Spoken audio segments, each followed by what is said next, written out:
नमस्कार, आप सुन रही हैं सनातनी आवाज़ और मैं हूं आपके साथ तनु शर्मा। आप सबका स्वागत है। सनातनी आवाज़ में आज का विषय है छठ पूजा का अंतिम दिन, उषा अर्घ्य की दिव्य महिमा और व्रत का समापन। सुबह की सुनहरी किरणें, गंगा जल में पड़ती चमक और भक्तों के चेहरों पर दिव्यता की झलक। आज का दिन है छठ पूजा का सबसे पवित्र और अंतिम दिन, उषा अर्घ्य का दिन। यही वो क्षण होता है जब छठी मैया अपने भक्तों पर कृपा की वर्षा करती है। आज हम जानेंगे इस सुबह के अर्घ्य का महत्व, इसकी विधि और इसके पीछे की आध्यात्मिक भावना। छठ पूजा का चौथा दिन सबसे महत्वपूर्ण होता है। इसे उषा अर्घ्य या प्रातः अर्घ्य कहा जाता है। 3 दिनों तक व्रत रखने के बाद आज व्रती लोग सूर्य देव को उगते हुए सूर्य का अर्घ्य देते हैं। कहा जाता है डूबते सूर्य को अर्घ्य दिया जाता है उनके अस्त होते तेज के लिए, और उगते सूर्य को अर्घ्य दिया जाता है नए जीवन, नई ऊर्जा और आरंभ के प्रतीक के रूप में। इस दिन सूर्य देव के साथ साथ उषा देवी की भी पूजा होती है, जो कि सूर्य की पत्नी और नई सुबह की देवी मानी जाती है। उनसे प्रार्थना की जाती है कि जीवन में उजाला, शांति और समृद्धि बनी रहे। अब बात करते हैं पूजा की विधि की।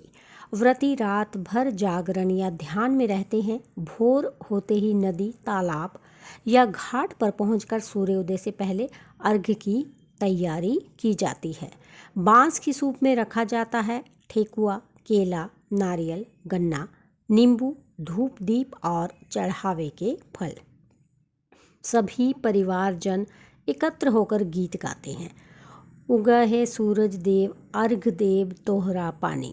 जैसे ही सूर्य की पहली किरण जल में उतरती है, व्रती हाथ जोड़कर सूर्य देव को जल अर्पित करते हैं और छठी मैया से परिवार की सुख समृद्धि, स्वास्थ्य और संतान की रक्षा की कामना करते हैं। भावना और आस्था।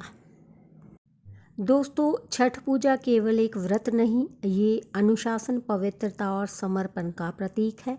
3 दिनों तक बिना अन्न और जल के रहकर भी भक्तों के चेहरे पर थकान नहीं, बल्कि केवल श्रद्धा और प्रेम का तेज होता है।